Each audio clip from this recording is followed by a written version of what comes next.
Presented by RK Dhamaga Music.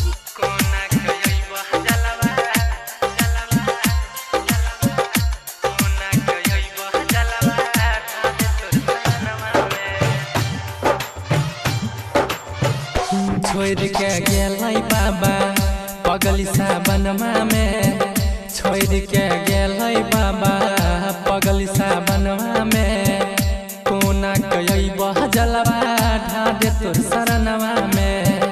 छोड़ के गेलै बाबा पगली सावनमा में, कोना कई बह जलवा ढाडे तोर शरणवा में।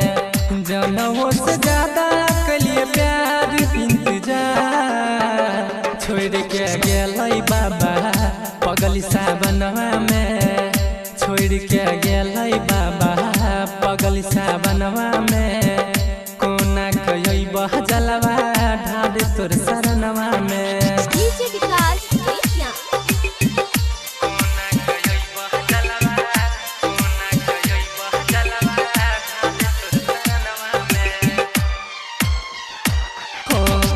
कुछ दिलवा हो फिलिया को भींग लोड़वा से, खुश है ते हूँ जाके पगली पियावा के घरवा में।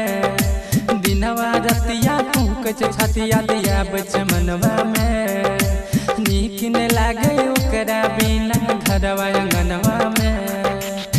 जनमों से ज्यादा कलिए प्यार इंतजार, छोड़ के गेलै बाबा पगली सावनमा में, छोड़ के गेलै बाबा पगली सावनमा में, कोना कई बह जलवा ढाडे तोर भवनवा में। DJ विकास कृष्णा।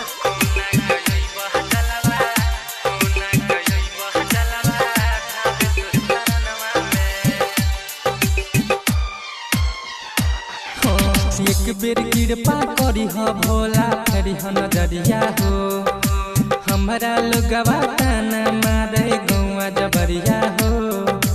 महिमा सभे जानै छेला दुनिया जहनवा में, नीक न लागे हमरो बाबा महीना सबनवा में।